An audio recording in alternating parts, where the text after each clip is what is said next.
할렐루야. 감사합니다. 오늘은 제가 부족한데 하나님 말씀을 증거하게 됐습니다. 오늘 우리 지금 마지막 찬양을 드릴 때 땅에 짓밟힌 장미꽃처럼 예수님이 짓밟히신 그 모습이 찬양하는데 이렇게 마음에 이렇게 떠올랐어요.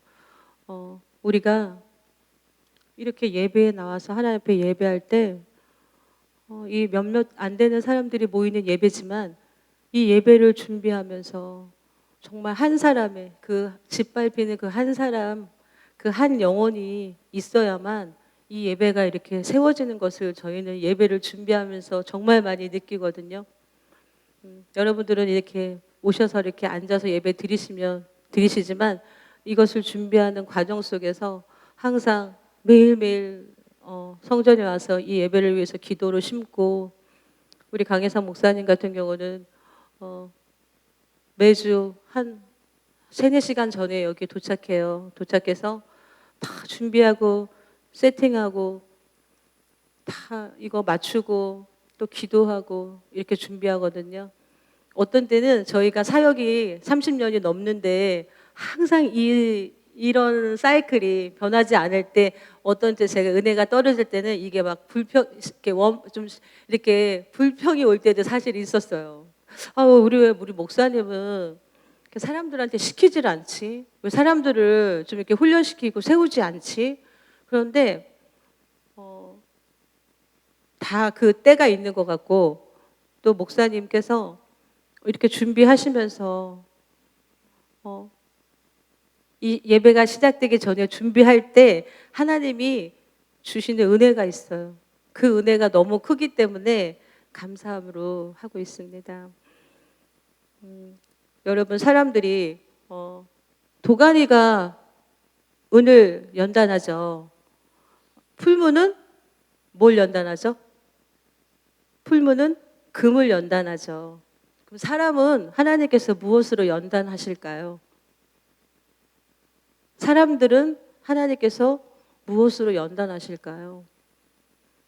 성경에는 하나님은 사람을 칭찬으로 연단하신다고 말씀하십니다. 사람들한테 인정받는 거 좋아하고 칭찬받는 거 좋아하잖아요. 비난받는 것보단 좋지요, 칭찬받는 게. 그런데 하나님은 칭찬을 통해서 사람들을 연단하신다는 거예요.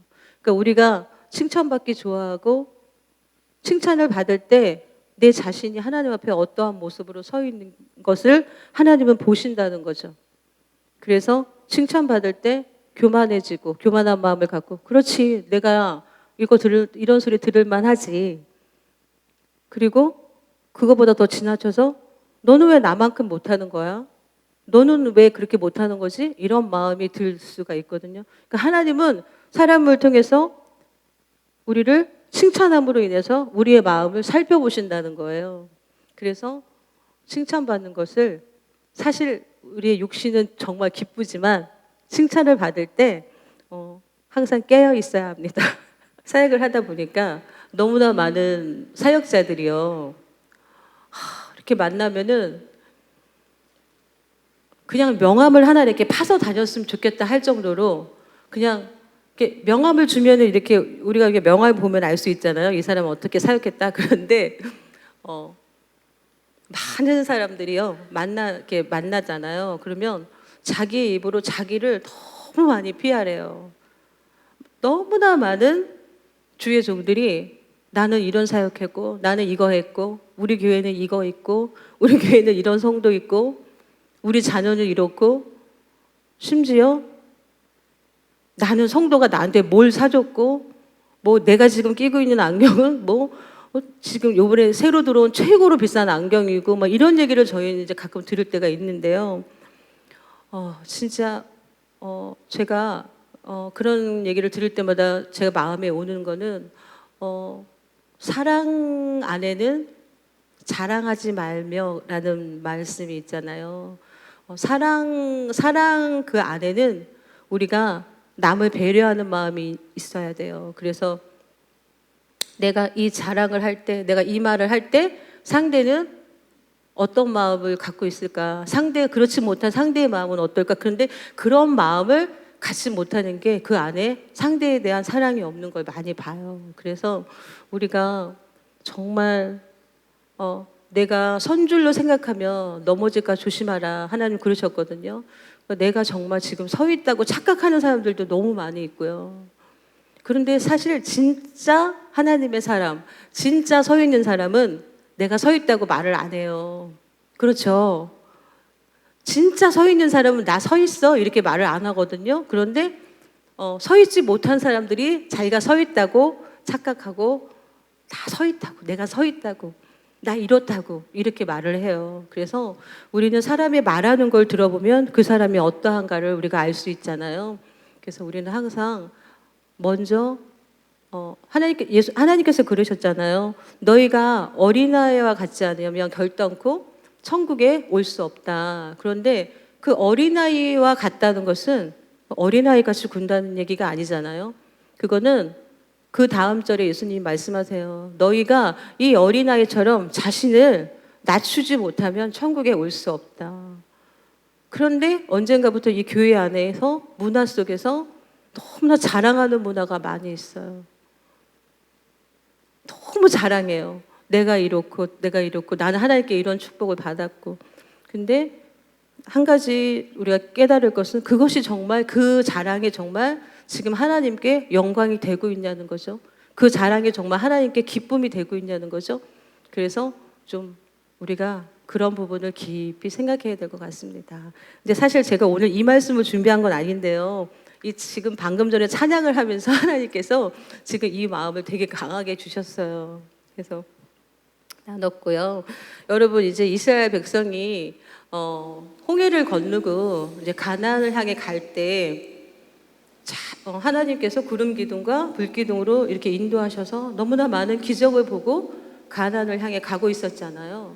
그런데 그 가나안을 코앞에 두고 가데스 바네아라는 곳에 이르렀을 때 하나님께서 너희들 12명의 정탐꾼을 골라서 그 가나안을 돌아봐라. 그 땅의 크기가 얼마나고 어느 정도가 되고 그런 것들을 정탐하고 와라 하고 하나님께서 이제 명령을 하시죠.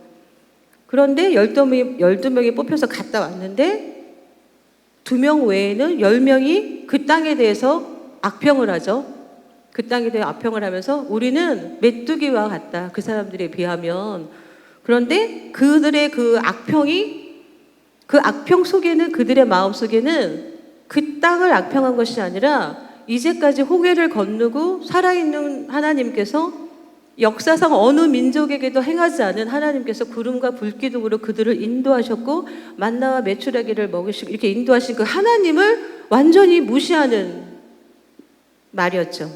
그 땅에 대한 악평이 문제가 아니고 그들과 함께하는 하나님이 그 땅을 주실 거라고 분명히 약속을 하셨는데 하나님을 잊어버리고 하나님을 무시한 거죠. 그리고 그들이 그 악평이 백성들한테 번지면서 원망으로 번지게 됐어요. 그런데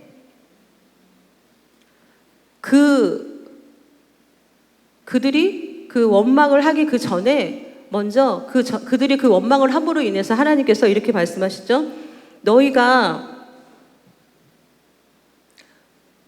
너희의 어린 자녀들과 여호수아와 갈렙 두 사람 하나님께 대해서 믿음을 가지고 그 땅을 말한 그 2명과 어린 자녀들 외에 모든 원망에 참여한 성인들은 너희들 모두가 광야에서 다 죽을 것이다. 이렇게 말씀하시거든요.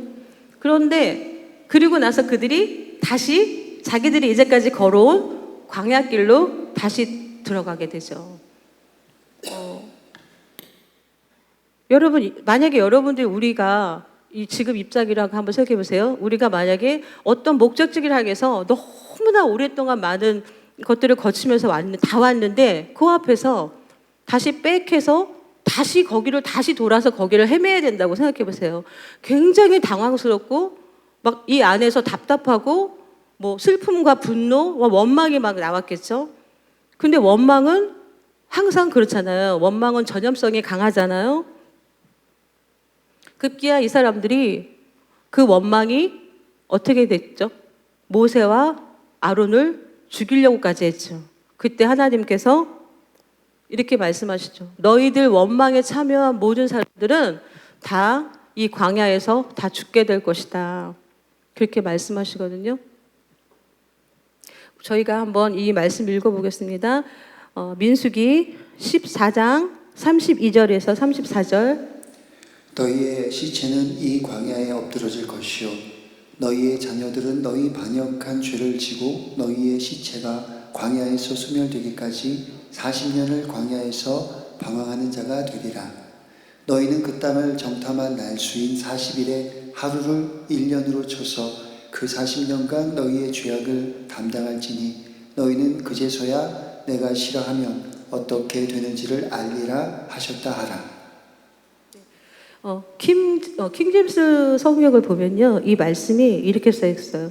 너희의 자녀들이 너희의 행음을 짊어지고 40년 동안 광야를 헤매리라. 하나님 보실 때 원망하는 것은 행음이라는 거예요. 간음이라는 거예요. 하나님 보실 때 원망하는 것은. 그래서 부모가 하나님 보시기에 악하면 자녀들이 그 죄의 짐을 짊어지기도 합니다. 성경에 각 사람이 자기의 죄를 짊어질 것이라고 말씀이 있지만 이 말씀을 보면 부모의 악함으로 인해서 자녀가 그 죄짐을 짊어지는 거죠. 근데 왜 이게 영적인 원리를 말씀드리면요, 부모가 하나님 앞에 온전히 서 있지 못하면 하나님께로부터 오는 축복을 받을 수가 없죠. 그러면 그 축복이 흘러서 자녀들한테 가야 되잖아요. 그런데 축복이 막힘으로 인해서 자녀들이 그 축복이 흘러갈 수가 없는 거죠. 그러니까 자녀들은 소도 비빌 언덕이 있는 것처럼 부모의 축복의 유산을 받아서 가는데 그게 하나님의 은혜거든요. 그런데 그게 막히는 거죠. 여러분, 이스라엘 백성이 광야에 들어가서 이제 헤매잖아요. 40년을 헤매잖아요. 그런데 광야에서 이스라엘 백성이 어떻게 무슨 일을 하고 지냈을까요? 한번 생각해 본 적 있으세요? 광야에서 40년을 있는데 그 사람들이 광야에서 뭐 했을까요? 모여가지고 시간 맞춰서 운동했을까요?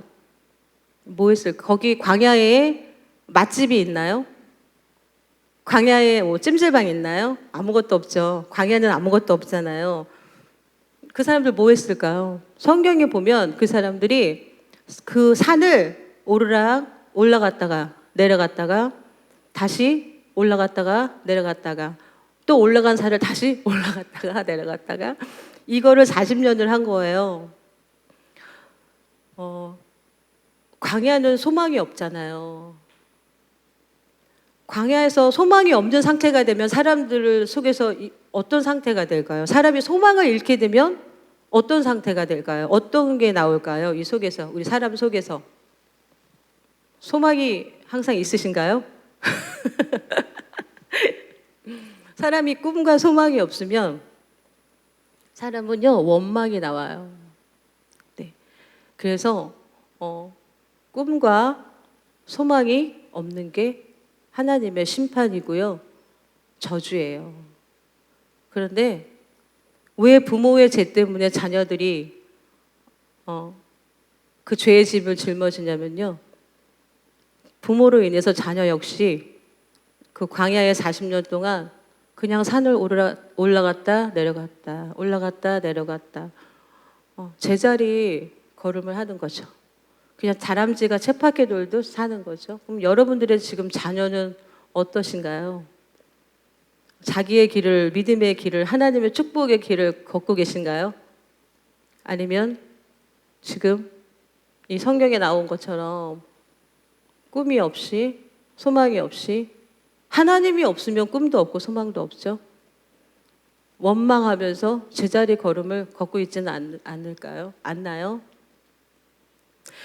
결혼할 때요, 부부를 결혼할 때 배우자를 만날 때 서로 꿈과 비전이 바라보는 것이 같아야 그 관계가 계속 유지될 수 있거든요.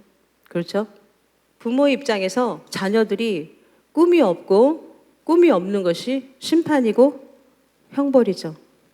그런데 아이들이 그럼 우리의 자녀들이 어떻게 꿈과 희망이 생길까요? 그거는 성령밖에 없습니다. 성령님이 우리에게 오시면 꿈을 주시고 비전을 주시니까요.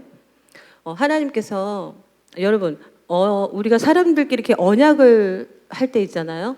약속을 할 때 있잖아요. 근데 약속은 일방적으로 하는 게 아니죠. 약속은 쌍방이 하는 거잖아요. 서로가 어떤 문제를 놓고 약속을 하는데 하나님께서 아브라함에게 일방적인 약속을 하세요. 창세기 15장 1절 한번 읽어볼게요. 이후에 여호와의 말씀이 환상 중에 아브라함에게 임하여 이르시되 아브라함아 두려워하지 말라 나는 내 방패요 너의 지극히 큰 상급이니라. 네. 하나님께서 아브라함에게 오셔서 아브라함이 하나님께 언약을 맺자고 한 것이 아니라 하나님께서 일방적으로 아브라함에게 언약을 제시하세요. 뭐라고 제시하시죠? 처음에 내가 너의 방패고 너의 지극히 큰 상급이다. 그러자 아브라함이 이렇게 말을 해요. 하나님, 나는 재산이 많은데 나한테 이걸 물려줄 자식도 없습니다. 하나님, 나한테 뭘 줄 수 있는데요? 이렇게 아브라함이 하나님께 대답합니다. 그럴 때 하나님께서 아브라함에게 이렇게 말씀하세요. 너의 자손이 하늘의 별처럼 많아질 거다. 그러자 아브라함이 하나님께 뭐라고 대답하죠? 하나님, 나한테 뭘 줄 수 있는데요? 나는 자식이 없어요. 이 재산을 물려줄 자식이 없습니다. 내가 너한테 하늘의 별과 같은 자손을 주겠다. 하나님 그 증거를 한번 줘보세요. 그럴 때 하나님께서 그럼 내가 너하고 언약을 맺겠다. 그 당시 중동에 언약의 문화가 있었는데요. 두 사람이 언약을 할 때 짐승을 쪼개서 놓고 버려놓고 그 사이를 횃불을 들고 그 언약자들이 서로 걸어가요. 왔다 갔다 걸어간 후에 이렇게 약속을 해요. 둘 중에 하나가 이 약속을 어길 때는 이 쪼개진 짐승처럼 죽음을 맞이하게 될 거다. 죽음의 언약이에요. 횃불 언약은 그것을 우리는 소금 언약이라고 말을 해요. 하나님께서 아브라함하고 언약을 세우시는데 하나님은 왜 아브라함과 언약을 맺어 주셨을까요? 이 언약은 아브라함이 처음에 원한 것이 아니었잖아요. 하나님의 일방적인 언약이었어요. 그런데 하나님은 그럼 왜 아브라함과 이 언약을 맺어주신 걸까요? 이 축복의 언약이잖아요. 자손이 없는 아브라함에게 하늘의 별과 같은 자손을 주시고 땅을 주신다고 약속하셨잖아요. 왜 하나님은 이것을 아브라함에게 주셨을까요? 아브라함이 갈대아 우르에서 자기네 집안이 섬기는 우상단지를 다 부시고 와서 그랬을까요? 성경에 보면은 이 말씀에 답이 있습니다. 아브라함이 조카 롯을 위해서 전쟁에 나가죠. 조카 롯이 그돌라 오멜이라는 왕과 그 당시 대강국 5개의 나라에 조공을 바치고 있었어요. 그런데 이 조카 롯과 소돔과 고모라 몇몇 나라들이 조공을 바치다가 그 조공에 바치지 않은 반란을 일으키거든요. 그래서 그 5개의 대강국이 조카 롯이 있는 소돔과 고모라를 이렇게 공격을 하러 와요. 그래서 당연히 5개의 나라의 대강국이니까 졌겠죠. 그래서 조카 롯이 끌려갔잖아요. 끌려갔는데 아브라함이 자기 조카 롯을 구하기 위해서 자기가 데리고 있는 군인들을 데리고 가서 그 전쟁에서 이기죠. 이기고 돌아올 때에 아브라함을 맞이하는 사람이 있습니다. 누구일까요? 전쟁에서 이기고 돌아오는 아브라함을 환영해 준 사람이 있습니다. 누구죠? 목사님 누구죠?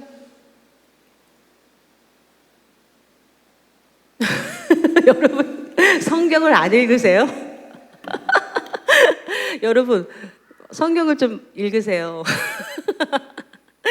여러분 성경에는 살렘 왕 멜기세덱에 대해서 나오죠. 살렘 왕 멜기세덱이 누구이죠? 예수 그리스도를 상징하죠. 아브라함이 전쟁에서 이기고 돌아올 때에 아브라함을 맞이해 주는 사람이 살렘 왕 멜기세덱인데, 그 멜기세덱이 아브라함을 위해서 축복을 해줍니다. 하나님께 축복을 해줍니다. 그 축복을 받고 나서 아브라함이 그것에 대한 감사로 뭘 드리죠?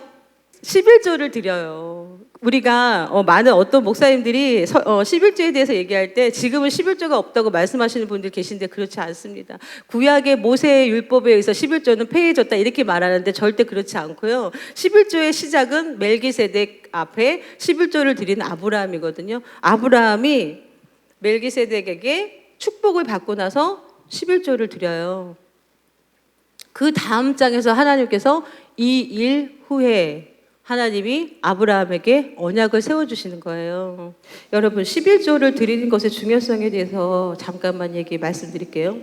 여러분 11조는 누구에게 드리는 것일까? 이 말씀에 의하면요, 우리는 11조를 떡과 많은 성도들이 11조에 대해서 교회에서 목사님들이 헌금을 가르치고 헌금을 얘기하고 11조를 얘기하면 시험 드는 분들이 참 많이 계시대요. 그래서 예배 끝나면 왜 헌금 얘기하세요? 왜 이런 거 얘기하세요? 그래서 사실 목사님들이 헌금 설교를 많이 못 하시는 것 같아요. 그런데 성경에 나온 걸 말씀드리면요, 11조는 떡과 포도주를 가지고 나온 살렘 왕에게 드린 것처럼 이 살렘 왕은 예수 그리스도를 상징하고 떡과 포도주도 예수 그리스도의 몸과 피를 상징하죠. 그래서 우리는 11조를 누구에게 드리는 거냐면, 내가 좋아하는 어떤 목회자, 내가 주고 싶은 사람한테 주는 게 아니고요, 내가 하나님의 말씀을 받는 곳, 그리고 내가 성찬을 떼는 곳, 내가 예수 그리스도의 몸과 내가 예수 그리스도의 피를 마시는 곳에서 그곳이나 그 목회자나 그 단체에 11조를 드리는 거고요. 그 다음에 두 번째는 11조는요, 나를 축복해주는 사람에게 드리는 거예요. 그러니까 나를 축복해주는 목회자한테 드리는 건데, 여러분들이 목사님들한테 가서 매일 이렇게 머리 숙이고 기도받는 건 아니잖아요. 그런데 예배, 정식 예배 때 끝날 때 담임 목사님이 마지막에 뭐 하죠? 축도하죠. 그게 축복이거든요. 그런데 이 영적인 의미를 모르는 많은 분들은 이 축도를 좀 쉽게 생각한 분들이 많이 있어요. 근데 이 축도가 하나님께서 나를 축복해 주시는 굉장한 중요한 거예요. 그래서 이 말씀을 볼게요.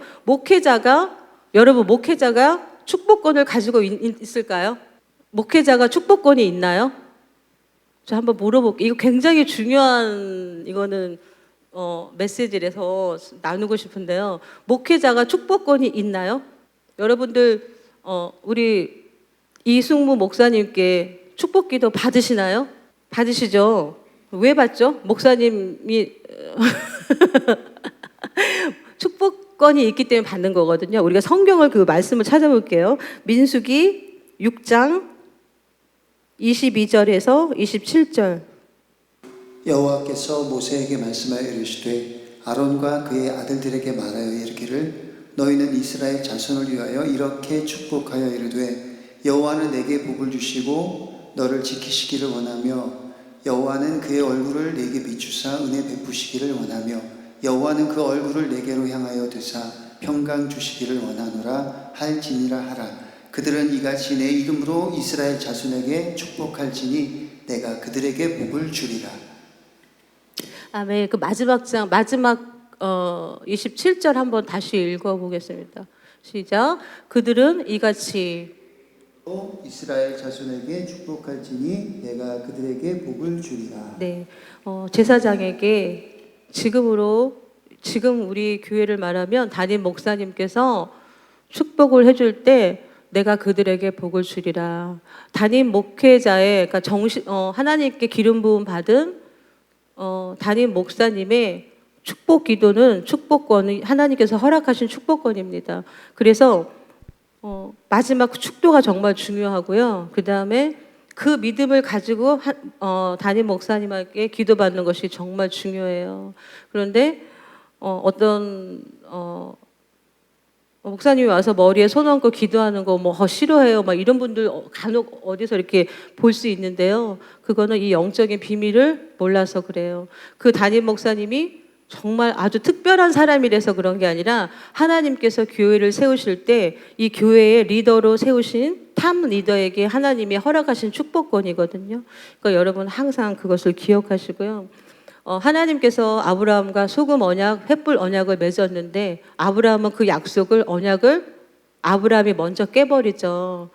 아브라함이 하나님의 약속, 자녀에 대한 약속을 받았는데 아브라함이 아내의 말을 듣고 첩을 취하죠. 첩을 취해서 자녀를 낳습니다. 그런데 간혹 사람들이 이렇게 생각할 수 있어요. 아니 첩을 통해서 자녀를 봤으면 그 사람도 아브라함의 자녀인데 뭐가 문제지? 근데 그렇지 않죠. 왜냐하면 하나님은 약속의 자녀를 약속하셨는데 만약에 이스마엘이 하나님의 자녀로서 하나님이 허락했다면 아브라함은 하나님의 약속 없이 하나님의 은혜가 없이 그냥 첩들을 취해서 자녀를 봤으면 돼요. 그죠? 그런데 아브라함은 첩들을 통해서 자녀를 취하지 않았어요. 그때까지도 하나님의 언약을 받기 그 전까지도 그리고 하나님의 약속을 받은 후에도 하나님을 기다렸는데 아무리 기다려도 아무런 일이 일어나지 않으니까 시간은 지나고 세월은 지나니까 사람의 방법으로 화가를 취하죠. 그래서 하나님께서 몇 년 동안 아브라함한테 나타나지 않고 침묵하셨을까요? 하나님께서 아브라함에게 13년 동안 나타나지 않으세요. 13년 동안 하나님은 기다리세요. 13년이 지난 다음에 아브라함에게 나타나서 하나님이 처음으로 하신 말씀이 있거든요. 이렇게 말씀하세요. 너는 내 앞에서 걸어라. 너는 내 앞에서 걷고 완전해져라. 이렇게 말씀하세요. 저희가 신앙생활할 때 저희가 완전해지는 길은 저희 스스로는 없을 거예요. 우리는 성령님을 의지하고 하나님 앞에서 걸을 때 우리는 완전해질 수 있을 거예요. 코람데오라는 말씀 아시죠? 하나님의 면전 앞에서 사는 걸 코람데오라고 하잖아요. 우리는 하나님 앞에서 걷는 게 중요합니다. 그런데 이 아브라함이 그 언약을 배반했는데 하나님께서 13년 만에 나타나셔서 너는 내 앞에서 완전해라. 내 앞에서 걸어라. 이렇게 말씀하시고 나서 하나님이 이렇게 말씀하세요. 우리 언약을 다시 세우자. 내가 너를 용서할게. 우리 언약을 다시 두 번째 언약을 세우자. 그 언약이 무슨 언약이었을까요? 두 번째 언약은 할례 언약이었죠. 하나님께서 이렇게 말씀하세요. 너희들 남자들은 8일 난지 8일이 된 남자들은 전부 다 남성의 표피를 베어라. 이렇게 말씀하시죠.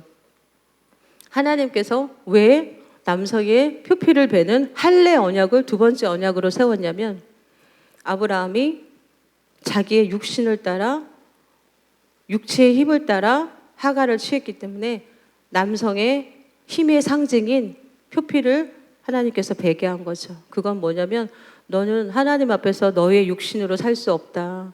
우리는 우리 육신의 힘으로 승리할 수 없다. 하나님 그 말씀을 주신 거예요. 그리고 여러분 제가 제사장의 의무에 대해서 목회자의 저희가 이제 목회자들이 여기 많이 계시니까 목회자의 의무에 대해서 잠깐만 나누면요. 하나님의 종들은 첫 번째가 레위기 10장 3절에 보면 하나님의 거룩함을 나타내야 된다고 말씀하시고요. 그리고 거룩한 것과 속된 것, 정한 것과 부정한 것을 구별해서 가르쳐야 된다고 써 있어요.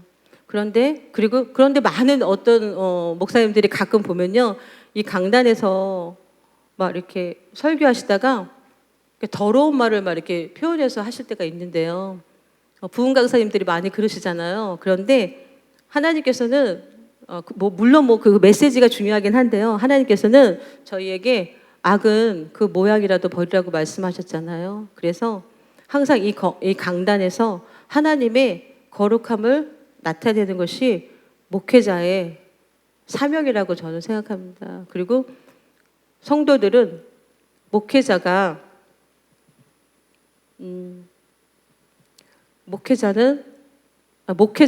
목회자의 자리는 영적인 아비의 자리이죠. 그래서 목회자는 하찮은 자리가 아니에요. 우리가 지금은 너무 신학교가 많고 스스로 막 안수받고 이런 분들이 많아가지고 사실 좀 문제도 있지만 정말 하나님의 기름 부으신 주의 종은 그 자리는 영적인 아비로 세운 자리이기 때문에 정말 귀한 자리고요. 그리고 또 목회자들은 교만하고 성도들을 군림하고 조종하는 자리가 아니거든요. 근데 많은 목사님들이, 많은 주의종들이 이 하나님의 말씀을 가지고 성도들을 조종하는 경우도 사실 많이 있는 것 같은데요. 우리는 성도들을 축복하는, 목회자는 성도들을 축복하는 자리고요. 그리고 하나님의 말씀을 올바로 전하는 자리입니다. 하나님이 저한테, 여러분들한테 전하게 했던 그 메시지의 중심은 이거였어요. 하나님은 아브라함을, 그 아브라함의 가장 그 마음의 아픔이 있었거든요. 그게 뭐냐면, 나는 자식이 없다. 나는 내 재산을 물려줄 자식이 없다. 나한테는 종으로 키운 엘리에셀밖에 없다. 그 아픔이 그 아브라함한테는 슬픔이 있었거든요. 그런데 하나님께서는 그걸 아셨고요. 오셔서 먼저 언약을 해주셔요. 근데 아브라함은 그 언약을 배반하죠. 우리는 정말 하나님의 은혜로 살아가면서도 우리는 정말 하나님의 은혜를 배반할 때가 정말 많이 있는 것 같아요. 그런데 하나님 저한테 주신 마음은 이거였어요. 우리가 하나님의 은혜를 배반하고 원망하고 깨닫지 못하면요, 우리의 인생이 광야 40년 동안 이 산을 올라갔다가 내려왔다가 다시 내일 그 산을 다시 올라갔다가 내려왔다가 그 인생을 그냥 허비하는 것처럼 우리의 인생이 그럴 수 있다는 것을 저는 하나님께 깨달았어요. 저희가 나이가 어린 나이가 아닌데 저희가 이제까지 살아오면서 정말 많은 일들이 있었거든요. 여러분들하고 지금 나누기 힘든 내용이에요. 왜냐하면 제가 여러분들을 신뢰하지 못하니까요. 그런데 언젠가는 하나님께서 허락하실 날이 있을 텐데 정말 많은 일들을 겪었어요. 그런데 그 은혜를 나눌 때가 있을 거예요. 그런데 제가 깨달은 거는 정말 다람쥐가 쳇바퀴 도는 것 같은 인생이라고 생각을 참 많이 했어요. 나는 열심히 사역하고 살아왔지만 영적으로 하나님이 주시는 마음은 항상 왜 제자리지? 왜 제자리지? 이런 생각을 했거든요. 그런데 우리가 원망으로는 그 맴도는 그 자리를 벗어나지 못하더라고요. 그리고 거기서 벗어나는 일은 오직 하나님께 감사하는 일밖에 없고요. 그리고 하나님께서, 성령께서 내 안에 그냥 계시와 지혜를 열어주셔야 돼요. 내가 아무리 꿈을 갖고 비전을 가지려고 해도 그게 생기는 게 아니더라고요. 우리 지금 성찬이 형제가 여기서 가장 어린데 나름 꿈과 비전이 있을 거예요. 그런데 하나님 성령께서 주시는 비전과 꿈을 받지 않으면 내가 내 꿈을 가지고는 그냥 계속해서 그 제자리를 맴돌고 금방 30대고 40대고 미안해요. 그런데 그런 인생을 살았다는 거죠, 저희가. 그런데 깨닫는 게 그거죠. 진짜 하나님께 소망이 없는 거, 하나님이 주신 꿈이 없는 게 이게 심판이구나, 이게 저주일 수 있겠구나, 그 생각을 했고요. 그래서 우리는 하나님은 우리가 언약을 배반해도 다시 아브라함에게 오셔가지고 다시 그 두 번째 언약을 다시 세워주시면서 이번에는 그 언약이 너뿐만 아니라 아브라함뿐만이 아니라 아브라함의 모든 후손에게까지 그 확대를 시켜주시고 또 영원한 영존하는 영원한 그러니까 잠깐의 언약이 아니라 내가 너하고 이스라엘과 가진 언약은 이 약속은 지금 이스라엘 땅이 뭐 하마스나 여러 가지 지금 문제가 많이 있잖아요. 근데 하나님은 이때 약속하신 거예요. 이때 내가 너희 자손에게 그 땅을 영원히 줄 거야. 영원히 너의 땅이야. 세상 사람들은 왜 이스라엘 사람들은 남의 하마스 팔레스타인 땅에 가서 저러는 거야? 이러지만 아니에요. 성경에는 하나님은 이때 아브라함한테 주신 거예요. 너 그 땅은 이스라엘 너의 영원한 땅이다. 하나님의 은혜인 것 같아요. 아브라함이 하나님께 한 게 뭐가 있어요? 그죠? 한 건 있지만 아브라함은 하나님께 멜기세덱 왕, 나를 축복하는 그 하나님의 종에게 내 재산에 내가 가진 모든 것은 하나님 당신에게로부터 온 것입니다 하는 고백으로 10분의 1을 드린 것밖에 없었거든요. 그런데 하나님은 그하고 언약을 맺으시고 나의 백성으로 삼아주시고 영원한 언약을 삼아주시죠. 그래서 우리도 하나님과 그런 언약을 물론 예수 그리스도의 보혈로 우리는 그 언약을 받았지만 각자가 삶 속에서 그 하나님을 만나기를 원합니다. 각자의 하나님께서 내가 우리 강범 사역자님께 내가 너와 언약을 맺겠다. 내가 너에게 언약을 주겠다. 그 음성을 들을 수 있는 우리 모두가 됐으면 좋겠고요. 분명히 하나님은 그 언약을 주실 겁니다. 왜냐하면 하나님은 내가 태어나기 전부터 나에 대한 모든 계획을 다 세우셨거든요. 그래서 분명히 주실 거라고 믿습니다.